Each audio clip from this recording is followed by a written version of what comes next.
ধর্ষণের উল্লেখ রয়েছে সূত্র মারফত জানা যাচ্ছে, তাহলে মেডিকেল টেস্টে কেন আপত্তি তরুণীর? এই বিষয়টি কিন্তু উঠে আসছে। পরনের পোশাকও দিতে অস্বীকার করেন তরুণী। অর্থাৎ দুটো পয়েন্ট এই মুহূর্তে খুবই গুরুত্বপূর্ণ, ভাইটাল, আপনাদের সামনে রাখছি একেবারে জি 24 ঘন্টা সুপার এক্সক্লুসিভ বড় খবর। নির্যাতিতা তিনি মেডিকেল টেস্ট করাতে অস্বীকার করেন এবং পরনের পোশাকও দিতে তিনি রাজি নন। কথা বলবো, পিয়ালি রয়েছে আমাদের সঙ্গে সরাসরি। পিয়ালি, একেবারে বড় আপডেট, নির্যাতিতার আপত্তি মেডিকেল টেস্টে কেন? প্রশ্ন উঠছে।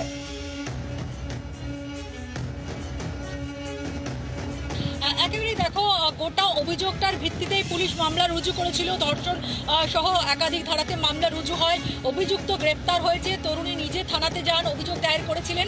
কিন্তু এখন এই মুহূর্তে দাঁড়িয়ে এই মামলাটা একটা অনিশ্চিত জায়গাতে এসে পৌঁছেছে। তার কারণ হচ্ছে, একদিকে কিছুক্ষণ আগে আমরা দেখছিলাম তার বাবার বয়ান। তার বাবা বলছিলেন যে এরকম কোনো ঘটনা ঘটেনি, তার মেয়ে সেই চিঠি লেখেনি, তার মেয়ের শুধুমাত্র ওই লেটারটা লেখেনি, সেখানে শুধুমাত্র সাইন করেছে, তার মেয়ের সাথে এরকম ঘটনা ঘটেনি। এরপরে আমরা আরও যে তথ্য পাচ্ছি সেটা কিন্তু আরও চাঞ্চল্যকর।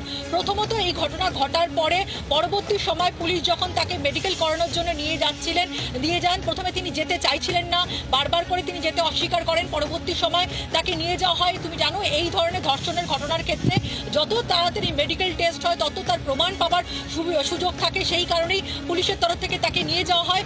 তিনি চিকিৎসকের সামনে উপস্থিত হন, চিকিৎসকের সামনে তিনি বয়ান যেটা অভিযোগপত্রে উল্লেখ করেছেন সেটাই তিনি বলেন, কিন্তু তিনি মেডিকেল টেস্ট করাতে রাজি হননি। তার পাশাপাশি এই ধরনের ধর্ষণের ক্ষেত্রে সবথেকে গুরুত্বপূর্ণ এভিডেন্স যেগুলো যেখান থেকে মেলে, যে ঘটনার সময় অভিযোগকারিণী বা নির্যাতিতা যে পোশাক পরে আছে সেগুলোকে ফরেনসিক পরীক্ষার জন্য পাঠানো হয়। সেই যে পোশাকগুলো সেগুলো পুলিশের তরফ থেকে তার কাছে চাওয়া হয়েছিল, সেটাও তিনি দিতে অস্বীকার করেন। এমনকি মোবাইল ফোনটি, যে মোবাইল ফোন যেখানে তিনি গিয়েছিলেন ওই ছাত্রের সাথে কথা হয় তার কাউন্সিলিংয়ের জন্য, সেই মোবাইল ফোনটাও তিনি পুলিশকে দিতে অস্বীকার করেছেন। এবং আমরা তার পরিবারের সাথেও কথা বলি, তার পরিবার বারবার করে অস্বীকার করছেন এবং বারবার তিনি বলছেন যে তার বাবা যে এইরকম কোনো ঘটনা ঘটেনি। এখন প্রশ্ন যে তার বাবা একটা অন্য ষড়যন্ত্রের অভিযোগ তুলছেন। তার বাবা বলছেন যে সেন্ট্রাল গভর্নমেন্টের ইনস্টিটিউট, সেখানে ষড়যন্ত্র করা হয়েছে, এটা তিনি অভিযোগ করছেন। কিন্তু যে প্রশ্ন, যে তরুণী নিজে থানায় গেলেন, তিনি অভিযোগ দিলেন, ঘটনার বর্ণনা দিলেন, তার ভিত্তিতে মামলা রুজু হলো। এখানেই তো পুরো বিষয়টা গুলিয়ে যাচ্ছে। তরুণী অভিযোগ লিখলেন, তরুণী বয়ানে দাবি করলেন যে তার খাবারে কিছু মেশানো হয়েছে, ধর্ষণের অভিযোগ করলেন। কিন্তু এখন যে মেডিকেল টেস্ট, যেটা অত্যন্ত গুরুত্বপূর্ণ আমরা সবাই জানি, সেটা করতেই অস্বীকার। এই পুরো বিষয়টা তো গুলিয়ে যাচ্ছে তাহলে। একেবারে, এবং সব থেকে বড় কথা, যিনি ভিকটিম তিনি যদি মেডিকেল টেস্ট না করান, তিনি যদি তার পোশাক না দেন, তিনি যদি 164 না দেন, তাহলে এই ধর্ষণের মামলাটাই আর দাঁড়াবে না। তার কারণ মূল ভিকটিম তিনি যদি অস্বীকার করেন, সেক্ষেত্রে দাঁড়িয়ে পুলিশের পক্ষে এই মামলা দাঁড় করানো অত্যন্ত দুর্বিষহ।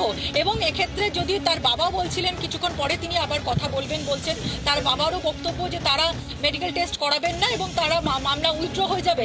কিন্তু তাহলে প্রশ্ন, তাহলে হঠাৎ করে কেনই বা অভিযোগ দায়ের হলো? যদি এরকম ঘটনা ঘটে থাকে তাহলে এখন কেন মেডিকেল টেস্ট করাতে অস্বীকার করছেন? কিন্তু মেডিকেল টেস্ট করাতে যখন পুলিশ নিয়ে যায় চিকিৎসকের সামনে, তিনি একই বয়ান দিয়েছেন, কিন্তু তিনি মেডিকেল টেস্ট করাননি, তিনি পোশাক দেননি, তিনি মোবাইল দেননি। ফলে গোটা বিষয়টা নিয়ে কিন্তু একটা বড়সড় ধোঁয়াশা তৈরি হয়েছে। অর্থাৎ এই তদন্তের গতি প্রকৃতি নিয়েই এখন পুলিশ তদন্ত করছে, অভিযুক্তকে গ্রেফতার করা হয়েছে। কিন্তু যেটা সব থেকে ইম্পর্টেন্ট, ভাইটাল, যে মেডিকেল টেস্ট এবং পরনের পোশাক দিতে হবে, তারপরেই তো পুরো বিষয়টা দাঁড়াবে। তাহলে তো এখানে একটা বড়সড় প্রশ্ন, যে তাহলে কি ষড়যন্ত্র করা হচ্ছে? যেটা নির্যাতিতার বাবা, তিনিও দাবি করলেন যে কিছু হয়নি। এখন নির্যাতিতা তিনি একটু কি পিছনের দিকে ফিরে যাওয়ার চেষ্টা করছে। তাহলে কি কোথাও একটা ষড়যন্ত্রের গন্ধ পাওয়া যাচ্ছে পিয়ালি?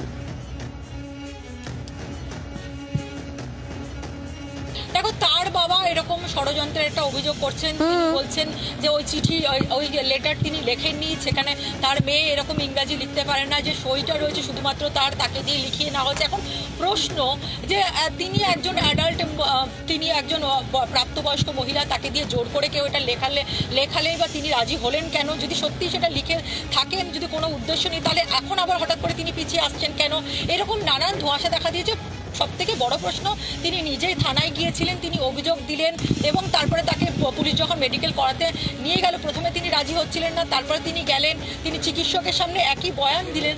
তারপরে এই একেবারে পিছিয়ে আসাটা কেন, বা এই ধরনের যে বক্তব্য উঠে আসছে তার বাবার সূত্র থেকে যে এরকম কোনো ঘটনা ঘটেনি, তিনি পড়ে গিয়েছিলেন, তার বাবা দাবি করছেন তিনি পড়ে গিয়েছিলেন, তাই জন্য তিনি থানায় গিয়েছিল। এই বিষয়গুলো নিয়ে কিন্তু অনেকগুলো অসঙ্গতি রয়ে গেছে। কি সর্বোপরি মামলাটাই একটা কিন্তু অনিশ্চিত জায়গায় চলে গেছে, যেহেতু মূল যিনি ভিকটিম তিনি তার মেডিকেল টেস্ট করাতে রাজি হননি, এখনো তিনি যাননি, তিনি পোশাক দেননি, তিনি মোবাইল ফোন দেননি, ফলে এই মামলাটা আদৌ আর দাঁড়াবে কিনা সেটা নিয়ে কিন্তু প্রশ্ন থাকছে।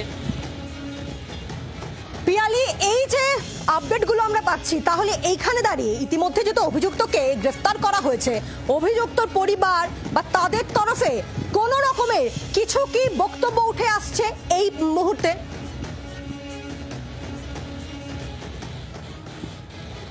দেখো, অভিযুক্ত কর্ণাটকের বাসিন্দা, সেকেন্ড ইয়ারের ছাত্র, তাকে আদালতে পেশ করার কথা, ফলে এখনো পর্যন্ত তার পরিবারের কোনো বক্তব্য পাওয়া যায়নি।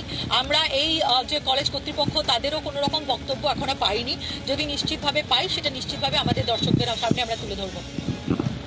ধন্যবাদ পিয়ালি, নজর রাখা অত্যন্ত গুরুত্বপূর্ণ, কারণ নির্যাতিতা তিনি এখন মেডিকেল টেস্ট করতেই রাজি হচ্ছেন না এবং তিনি তার পরনের পোশাকও, সেই শুক্রবার তিনি যে পোশাক পরেছিলেন সেই পোশাকও তিনি দিতে রাজি নয়। তাহলে কি মামলাটা দাঁড়াবে কিভাবে? তাহলে কি ষড়যন্ত্র আছে? এই প্রশ্নগুলোই এই মুহূর্তে সামনে আসছে। বাংলার আওয়াজ, বাঙালির আবেগ, জি 24 ঘন্টা।